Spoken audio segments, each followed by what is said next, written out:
Good morning. Welcome to the Kindle Chronicles. I'm Len Edgerly. It is Wednesday, November 30th, 2022. I'm in Ocean Park, Maine at a cottage here.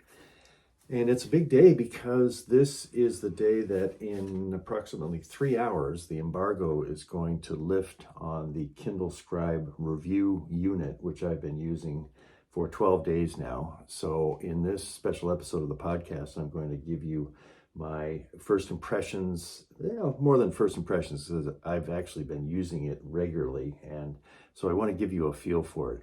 I'm also doing something unusual for this episode. I'm recording it for YouTube. I've got my iPhone set up on a little holder looking at me on the desk, and as I actually record the podcast on my MacBook Pro. Tech note, the Blue Yeti microphone is in the car being shipped to Florida, and I brought this little MicMe microphone, which I've used in the past for travel, but somehow it's just not working. And I spent a half an hour playing around with it before I figured, well, let's just go with the good old MacBook Pro microphone, which I think is pretty good quality, and it'll get the job done. So as I said, this review copy, I had a chance to see a Kindle Scribe briefly when Kevin Keith showed me one when I was in Seattle a couple of weeks ago. But he said I couldn't use it. I could just hold it. It wasn't for release for review copies at that point. But mine did arrive on Friday, November 18th, 12 days ago. The one that they sent me is the Scribe with the premium pen. And that's a stylus that comes with all of the e-ink tablets. And it has 16 gigabytes of memory. To buy this package, it also includes a power adapter when you buy it in the package. It's $449.97. And that comes with a cover, which I really like. This is a premium leather cover. It has a nice feel to it. This happens to be the dark emerald color to it. And what's very handy is that it very easily folds so that you can use it for to put it on a desk to read with, or if you flip it the other way, it gives you a nice inclined surface to write on. And so I really like this cover. It's one of the better designed covers I've seen for a tablet like this. What I would like to do is just to organize my thoughts. I used a Kindle Scribe notebook to organize my thoughts for this episode. And I want to talk about just kind of the look and feel of the Scribe, including the cover. Also the feel of the pen on the screen. That's pretty important in a device like this. I'll turn to the user interface and give you some sense of that. What the pen tools are like, what the UI is like for the use of the pen, notebook creation, organizing, how to share notebooks, and then also what it's like to read a Kindle book on this. It is, after all, a Kindle, and that's something that differentiates it from all of the other tablets that are available out there. And then I'll finish up by giving some thoughts about what I hope is coming in future improvements to the device. This is the Kindle Scribe first generation, as it's described, and that means that it is, when I remember the first generation of the Kindle, that clunky device, and now we're up to about 11 generations of the Kindle. I think it's helpful to see this device as a first generation device. And I'll say right out the start, this is a very strong first generation device, and I'll get into why I think that as we go along here. So let's talk about the look and the feel. It has, let's see, so the weight, if you take the Scribe itself out of the cover, the weight of it is 15.3 ounces, and it has a 10.2 diagonal size screen, so it's bigger than any other Kindle that we've seen so far. I think maybe the Kindle DX had one about that size. Of course, you couldn't write on it. It was just a way for reading. It's got a brilliant resolution 300 ppi screen, adjustable warm light. That means that if you have a Oasis or a Paperwhite, you know that you can change the actual color of the screen with a slider if you drop down the pull down menu, and it can be kind of a warm tone for reading at night, and then I usually prefer the black and white tone for during the day. And for each of those color settings, there's sliders to make it brighter or not. And there's it's a frontlit screen, of course. There's a USB-C connector. I think that's getting handier and handier. To most things just are using that form of the USB cable. It's asymmetrical, which means that now as I'm holding it, I'm right-handed. I'm holding it with my right hand, and there's enough of a margin on the right side of the screen to hold it without having to have my thumb over the screen. And everything's right side up as I do that. Now, if I get tired and I want to switch it to my left hand, then there's an accelerometer, I think it's called. It just flips the screen so that it's either way.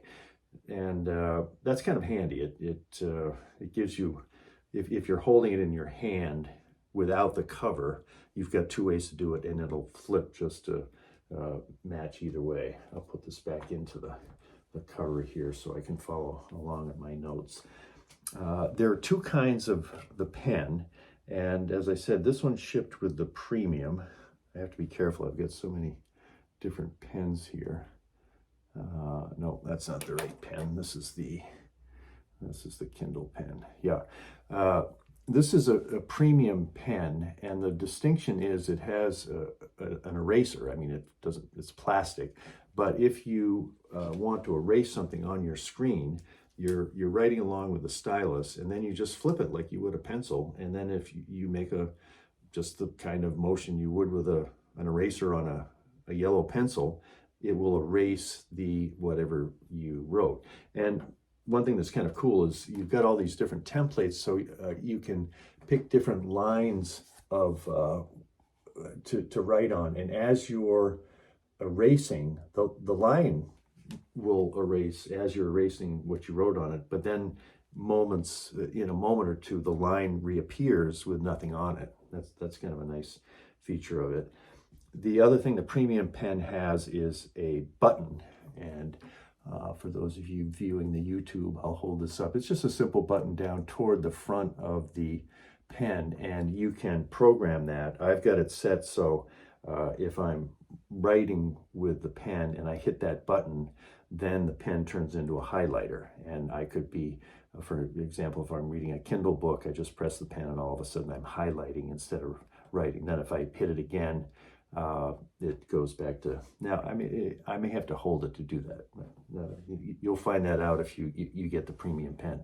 I recommend the premium pen. I think it's so handy to just be able to write and then turn it over. I think it's an extra $30 of cost. If you don't get the premium pen, if you're writing along, you would just have to tap somewhere on the screen to turn the pen itself into an eraser. You wouldn't be flipping over to the bottom of it. The look and feel of it, and I had this first impression when Kevin Keith handed me a Scribe back in Seattle. It's very thin. Did I write the dimensions down? Let's just say it's very thin, and it's very light. Without its case, it's under a pound.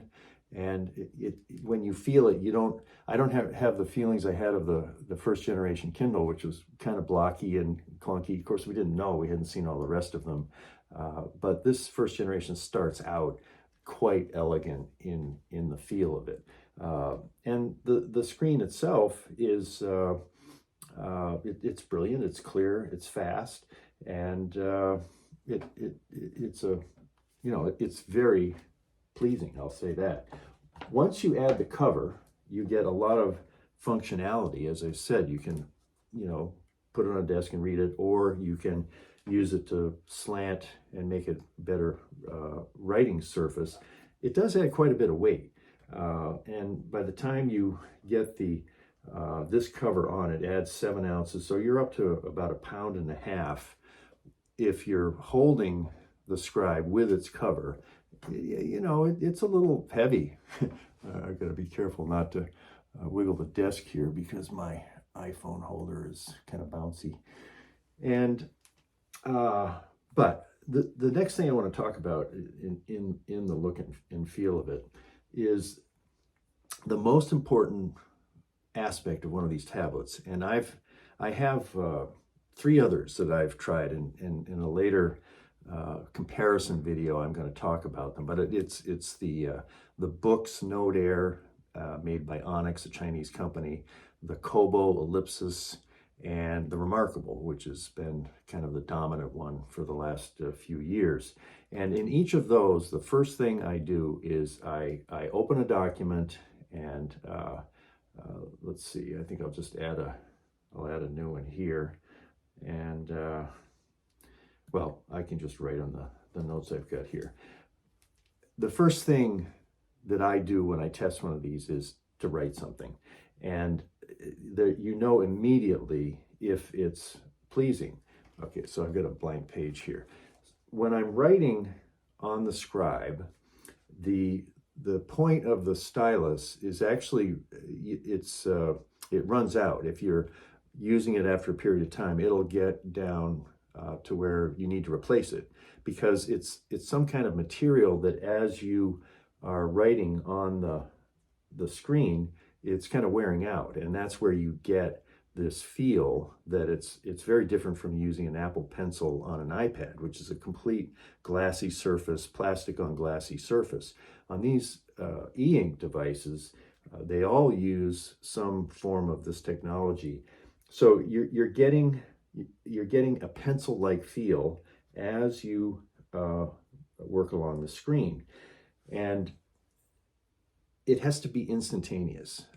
On at least one of the devices, there's just this slight lag. So as you're writing, your hand and your pen is moving slightly faster than what you see on the paper. And of course, that's not the way it is with a real pencil on a real piece of paper. When you're on a piece of paper, as soon as you make that mark, it leaves its trail of carbon on the paper.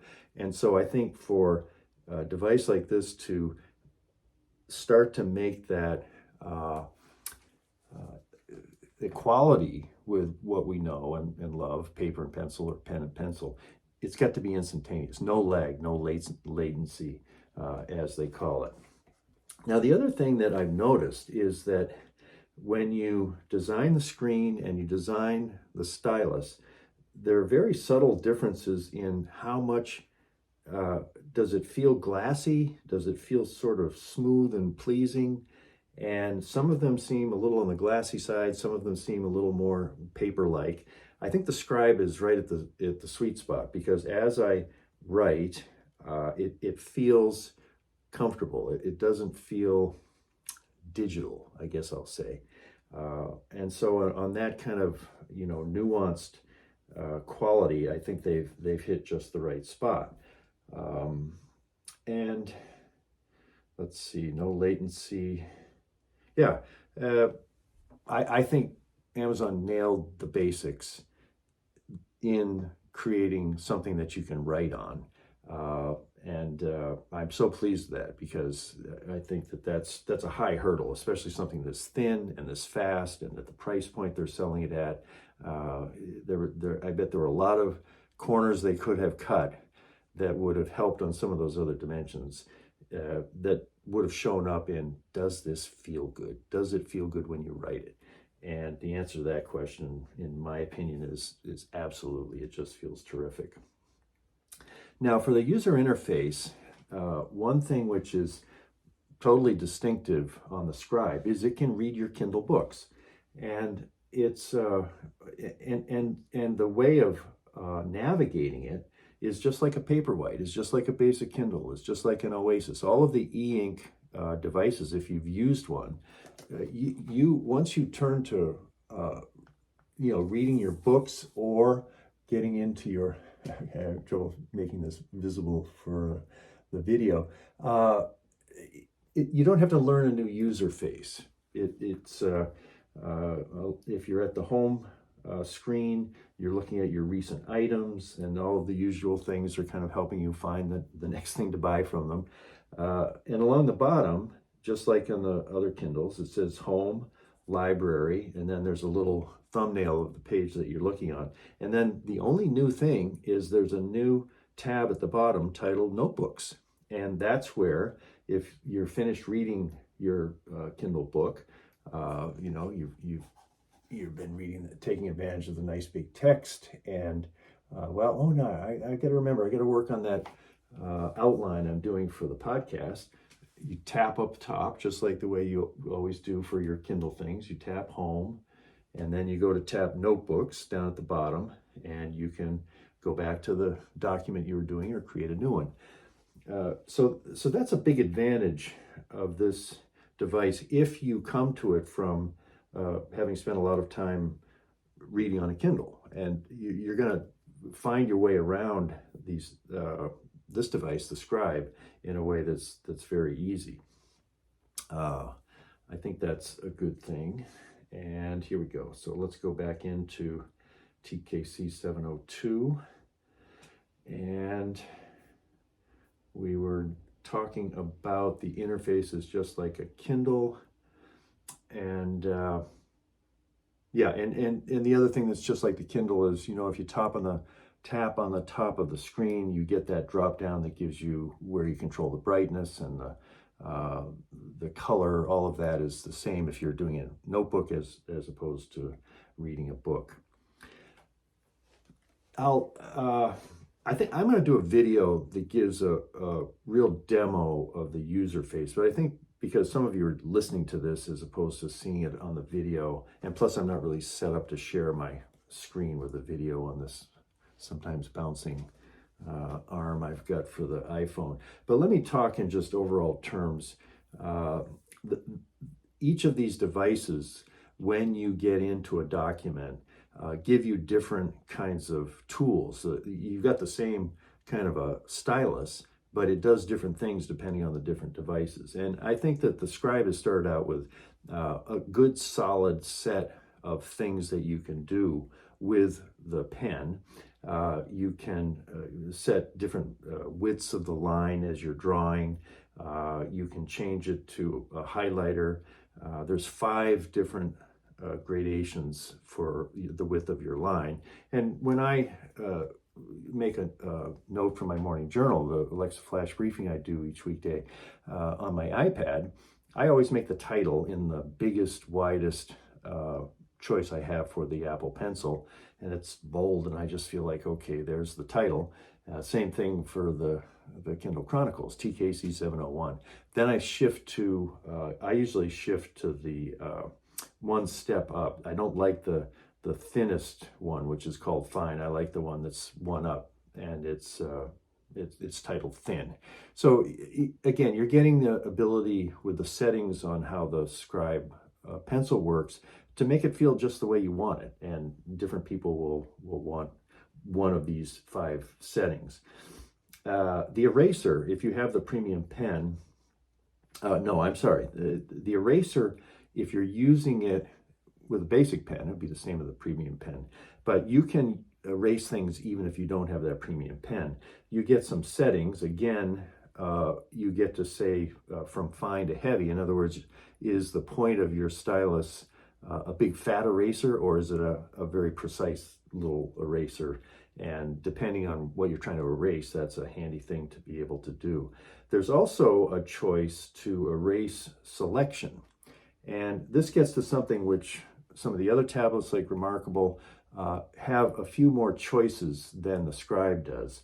And I hope that in a future update of the Scribe, they add the ability to circle something on a notebook that you're writing and then move it. You know, it's sometimes you want to add something in, and it's nice because if you choose that selection tool, you can identify something, and then you can cut and paste it too. You can say cut here and drop it over here. The Scribe has something close to that, but it's a little crude. You have the ability with the eraser to choose erase selection. Now, at the point that you choose that, you don't have a selection. I think that's a little clunky. But if you have something on your notebook and you want to erase it, and you don't want to use the eraser, maybe it's like a big section, you tap on erase selection, and then your Scribe, you just draw around the area that you want to erase, and as soon as you complete the circle selecting it, it disappears. It's not cut and paste, it's just gone. Handy, and that's good to have. You know, I hope that's kind of a first generation version of what you can do with selection and cut and paste and things like that. There's also a pointer selection, and that just enables you to scroll your document or move the pages and do whatever you want to do. You can, with the eraser, you can also erase a page. So if you've got a whole page you want to get rid of, very easy to do. I'll talk now about notebook creation. Pretty simple, and organizing. When you create a notebook, you get 18 selections of what the page is going to look like. Is it going to be lined, just straight lines? Is it going to be blank, so it's a totally white space? I found one as I was working on the show last night to what I was going to talk to you about, and it looks like the kind of thing you might get if you're organizing a PowerPoint demonstration, because you get these big blocks on the left of the page, and they give you sort of your top line categories, and then you've got something over to the right, you've got some lines where you can fill in the details of it. I haven't ever used something like that. That might exist on some of the other tablets, but it's a nice choice.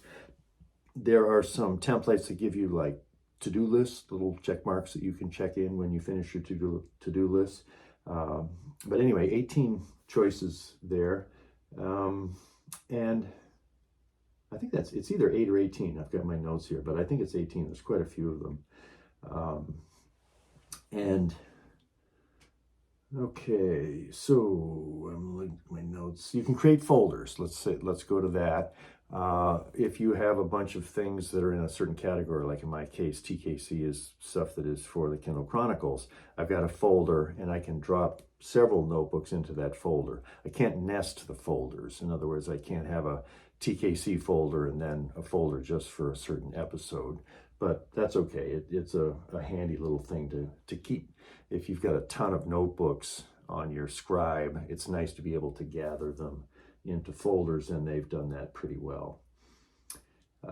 Notebook sharing is an area that I think is going to, well, I know it's going to be improved, because Kevin has said that early next year there's going to be the ability to have what you do on your Scribe in terms of annotations, and I think probably as notebooks will be able to be picked up by the Kindle app on, say, an iPad or an iPhone or an Android device, and that's going to give you the ability to capture the things that you're writing on the Scribe on other devices. The other thing you can do with a notebook at this point is at the top of the document that you're doing or the notebook, if you tap in a little box that looks like one of those sharing boxes, then you have two choices, and mine is do a quick send of this to my email, or do a quick send to up to 5 people's emails, and then you'll get a screen and you can say, all right, I want this notebook to go to these 5 people. Click, it goes. Obviously, you have to have the Scribe connected to Wi-Fi in order to do that. The annotations are something which I ran into a problem with, and I think it's a useful one. It was resolved. I had a manuscript of a friend of mine, Betsy, who has actually she's a finalist for a good University of Wisconsin Manuscript Prize. So she sent me this large manuscript and said, you know, I'm thinking of some changes for the final thing. And I was able to get that document, it was a Word document, onto my Scribe, but I had to back around. I had to use Calibre. I made a PDF. For some reason, it wasn't simple for me just to get that Word document onto my Scribe. Now, I think that's something that early next year is going to be addressed in an update.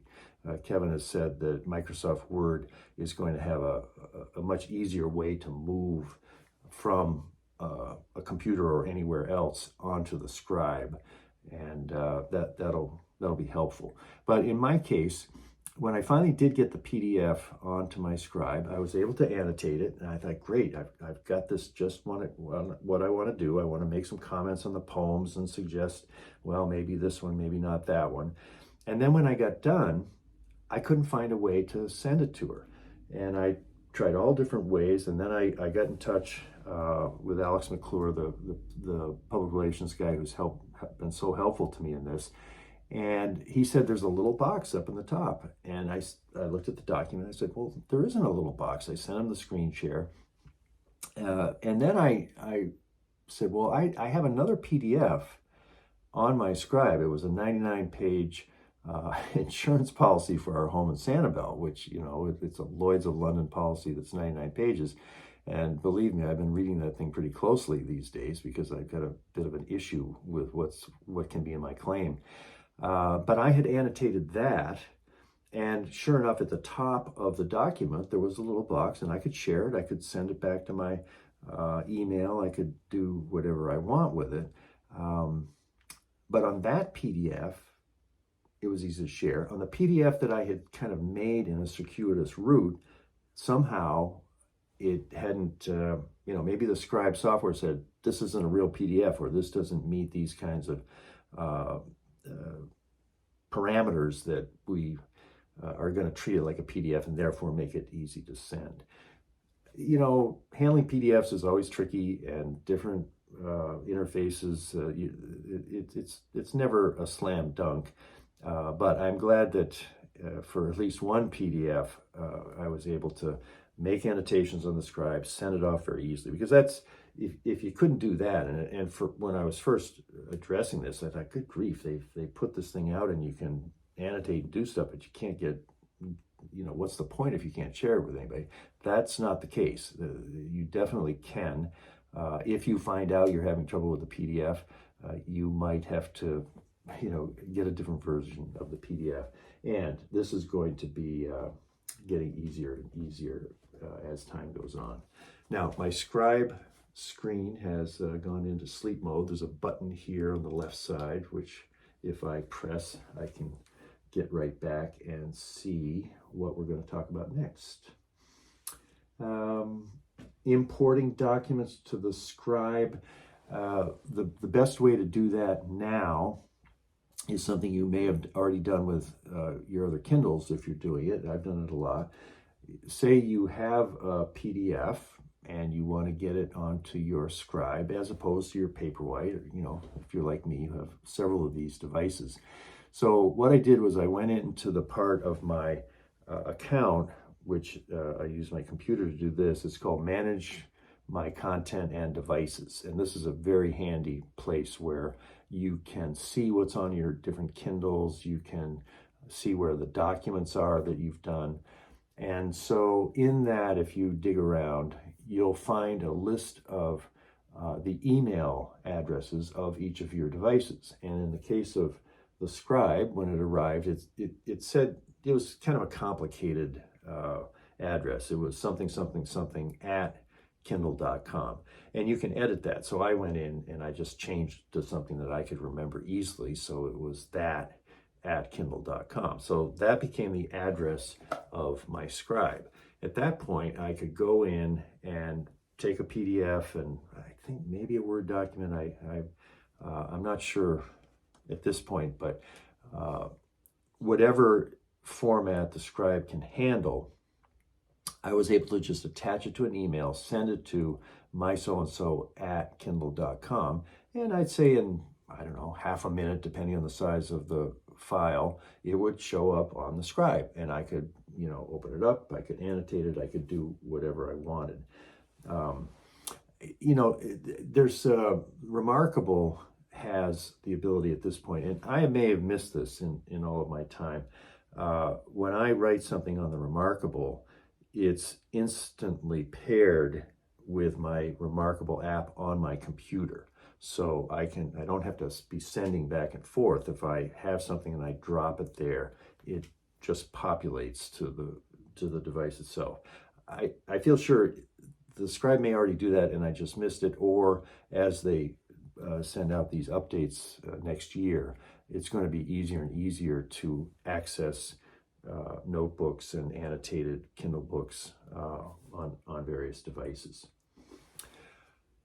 Let's turn to reading books, because that is, of course, what Kindles are for. That's what the first generation Kindle in 2007 opened up for us. And it's a pretty cool experience to read a book on the Kindle Scribe. And you have a big screen, of course, and so that you can set your type at a nice big brightness. You can pick all of that, and then when you've got it the way you want it, this is a book called Necessary Errors that I'm reading, that Tomasz, the guy that interviewed me at Amazon, put me on. A good book about an expat in Czechoslovakia. It's a very pleasing view of the text, and you don't have to turn the pages often. There's more words.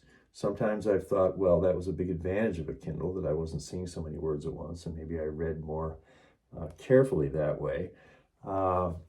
And if I want to highlight, I can do it with my finger, or I can do it with the pen. One use case which worked out well for me that I was pleased with is I have a elliptical machine at the garage in Cambridge, and I can work out there even on a cold day. It's an unheated garage. It's a little chilly, but when I do that, I can use the cover of the Scribe and just loop it over the there's kind of a screen that the elliptical has. So I'm looping the cover over to hold it in place, and it's just rock solid. It just stays there. And, I'm at a certain distance. I can set the type just the way I want it. And it's a great way to read while I'm doing my half-hour huffing and puffing on the elliptical. And sometimes I think, oh, I've got a half an hour there in the garage. I'm going to queue up something on Netflix on my iPad, and that'll pass the time. I find that when I've got a good book and I put it on the Scribe flipped over on the elliptical screen, the time goes faster. I'm sort of in the book and I'm reading, and next thing you know, you're halfway through. And that would be true, of course. I could make the same choice on an iPad, switch to the Kindle app on the iPad, but it passes that test. And then another time I appreciated the reading process on the Scribe was yesterday. I was a little tired when we drove up from Cambridge to here in Ocean Park, Maine. Darlene was driving, and so I was the passenger, and I was reading the Scribe. And when you're reading in a car, I always used to get a little car sick, but the little screen, there was something about having the big Scribe screen in my lap. Sophie was in my lap as well, our dog. It was a better way to read. It just seemed like this kind of works. It feels more stable, or it was just a very pleasant way to read. The times that I use the Scribe to read, they're going to be daytime, I'm sure. It's a little heavy at night. I have the basic Kindle, and most of the time I'm using the basic Kindle now. It's so light and so small. So the weight of it, especially with the case, there are times it's too much weight. What did I do when I was reading 400-page books on paper? They weigh a lot too. But the reading experience is really cool. Now, the thing that is, I think, still an issue, and it sounds like it was an issue in the team that designed the Kindle, because Kevin was talking about this. I had hoped that when this device hit, and this is something I've been sort of hoping for quite a time, that when I brought my Kindle book up on my screen and I had my stylus, if I wanted to, instead of highlighting with the stylus, I could just draw a line under a passage, and then I could just write something in the margin. I've done this ever since high school, and maybe I'm unusual. Maybe people don't do that, but it's just part of my reading process, and it helps me think. The way that, and that's a tricky thing to do. because if I've got the font at a certain size and I underline something and I highlight, and then for whatever reason, I say, well, I'd like to read this in a bigger font or a smaller font. What I've done on the, with the Scribe pen, it could be just sort of skewed, you know, the line that used to be under the line in the smaller font, it's going to be floating somewhere, or the note I wrote isn't going to show up in exactly the right place. And I haven't seen any tablet that handles this fluidly to where you can write something on a book page and it will just sort of collapse or expand as you do the fonts. There's different workarounds on it. Well, the workaround that the Kindle team chose was to use something called sticky notes.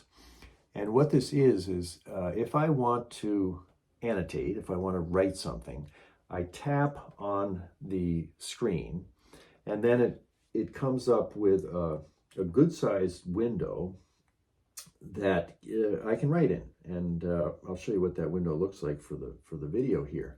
But it's pretty cool, because once you do that spot where you're you have something that you're doing.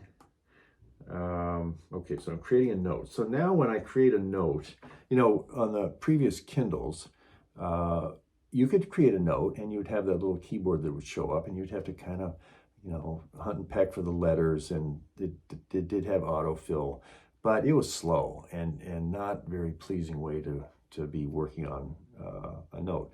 Now, you can do that. If you create a note, let's show the screen here. It has two choices. One is text, and one is, what do they call it? Handwritten note. And if you choose handwritten note, you've got all the same choices of your pen that you do in the notebook. You can change the width of it, and I can write a great big note. I can do a smiley face. I can be very creative in the note that I'm putting at that specific spot of the book. I've tried this a little bit, and one thing I sometimes like to do when I'm reading is just like go off. If a book is irritating me or I'm thinking something, and I'll do kind of what I call free write. It's like a morning journal way of writing, where I'm just letting my subconscious have its say, and I can be writing. And to be able to do that quickly, fluidly with the pen, as opposed to having to type on that little keyboard, that's an improvement.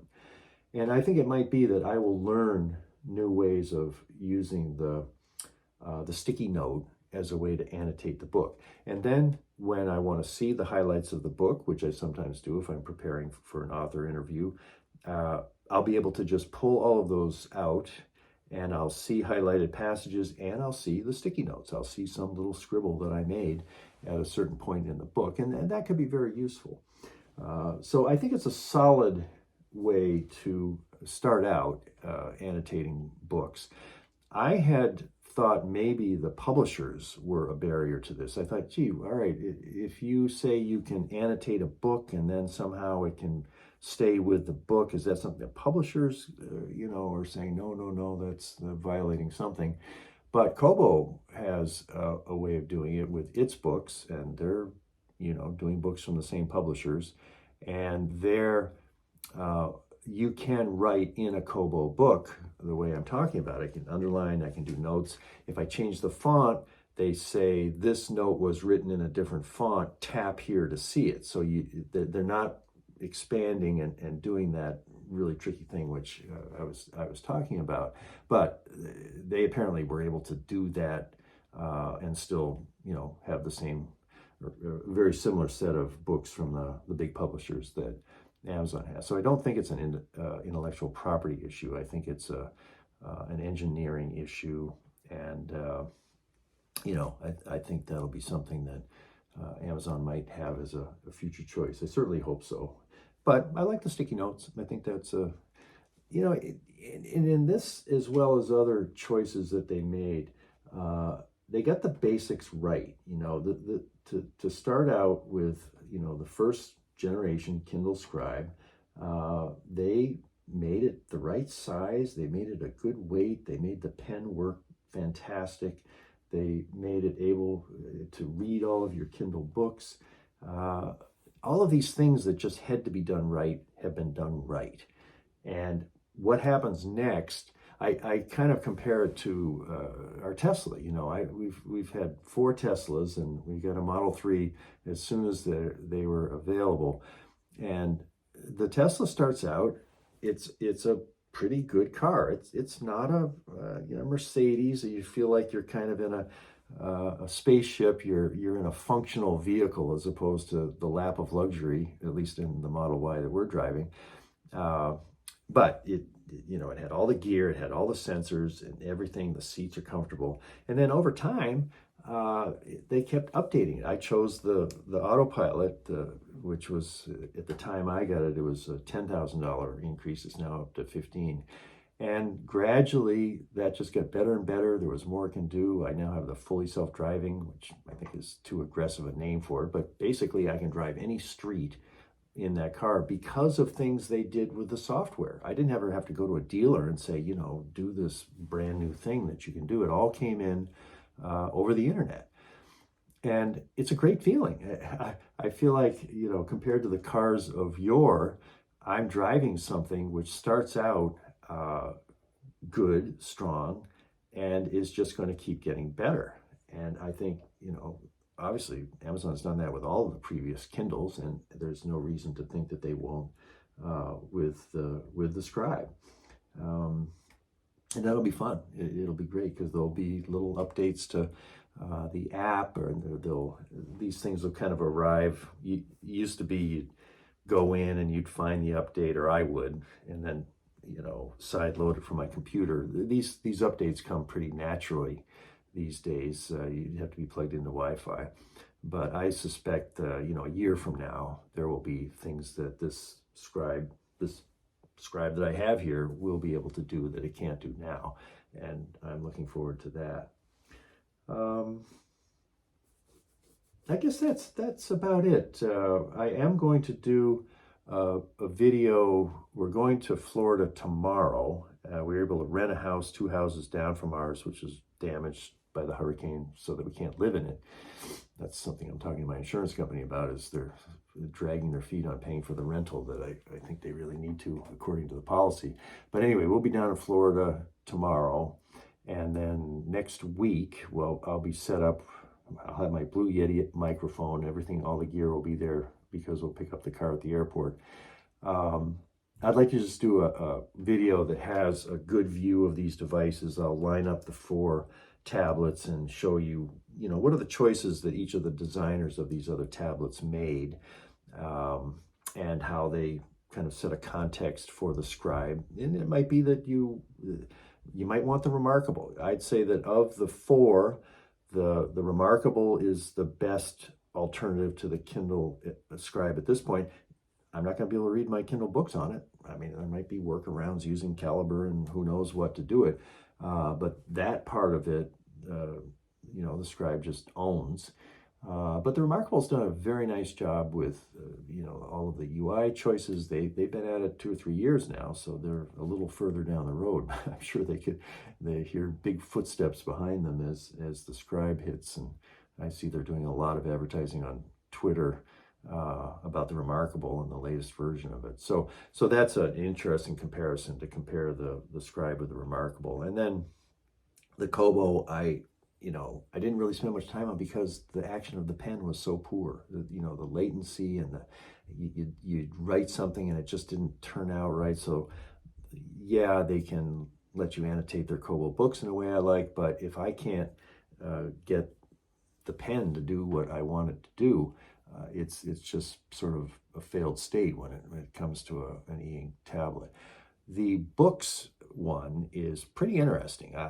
Onyx, a lot of the instructions are in Chinese, so it's but it's very light. It seems fast. It does pass that comfort test with a pen, and that's one I haven't experimented enough to really have a in-depth opinion. It appears to have lots of different choices. It's a more complicated interface that could be useful. in some circumstances. But anyway, that's the plan. Sometime next week, I'll have a video up talking to you about those 4 tablets. And then the other one that's there is, my good old iPad Pro, which I've used as my creative device. Up until now, what I've done is the iPad Pro is where I'm creative. When I go to notes and I do my notes in the morning journal, I can set different colors of the pen. I can move things around. I can have the one side of the screen be a book that I've read, so I can highlight chapters and move it over. It's just such a fluid, powerful space to create in that I kind of prefer it, even after having played with the Scribe. I have been making my notes in the Scribe this past week, but you just can't beat the power of what you can do on an iPad. It feels like this glassy connection between the pencil and the screen. I don't like that. I sort of have gotten used to it. But what I've done up until the Scribe is I would use the iPad for a lot of things, including making notes for a show like this. When I had to analyze something, something maybe my dad, I help him with his finances, and we just got to figure out, what's the right way to go on an insurance policy, or how do I organize his insurance policies? Something that's going to take sort of the left side of my brain. I pick up the Remarkable, and I've kind of trained myself that when I have that device, I can't do anything except think in a logical way in black and white with this pencil. I can't be jumping around and checking different things. It's just my mind connecting to a screen with a pencil, like a pad of paper. And I found that very helpful. It gets to be kind of like the scarecrow getting a brain. There's a placebo effect that I've started to have as part of my repertoire, where if and I tend to think I'm more of a right brain guy, so if I'm analyzing something, I have a little bit of anxiety. I'm not as good at this as my father was. But if I get my Remarkable tablet going and I start a document about something, I can pretty well get to where I need to get.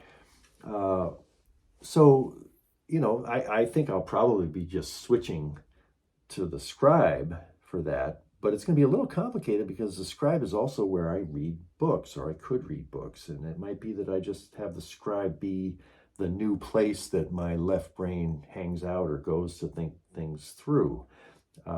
So I'm going to have a kind of a fun time figuring out how this new device is going to play its part in my arsenal of creativity. For me, creativity with technology, I've always loved gadgets, so the fun comes in sometimes with the gadget. And when there's a new gadget, something new that Notes can do, or an iPad Pro, and I want to create something, the fun of the creative tool sort of kickstarts my whole process and makes me think, boy, I'm having fun here. I'm going to create, I'm going to use these blocks to come up with the different topics I'm going to talk about in the podcast. So I have the opportunity now to sort of reboot how I'm looking at these various devices, and I'll have to find a home for these other 3 tablets. I really don't need 4 e-ink tablets for my creative devices, other than talking to you about them and sharing my impressions of their pros and cons. Today, the embargo lifts in, let's see what time. It lifts in about 2 hours, 6 a.m. Pacific time, 9 a.m. Eastern time. So I'm going to go up to the other cottage where my sister is, because there's faster internet there, and I'll get the podcast up. I'll hopefully can get this long video up on YouTube as well. And it's been fun to be back in journalistic mode, getting ready for the lifting of an embargo. Always kind of a cool thing for a tech journalist. I hope this has been helpful to you. And if you've got a Scribe ordered, I think they start shipping today. So yours may show up today in time to,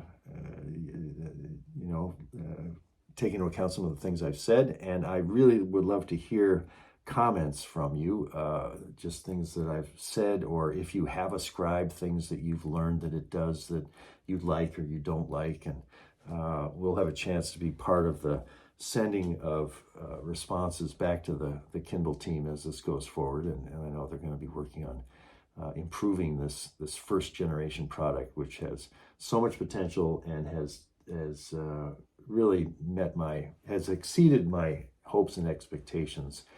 So bravo to the team for this great device, the Kindle Scribe. That's it for this episode, and thanks for listening. Hope you have a great day. Let's turn off the Logic Pro, and goodbye, YouTube.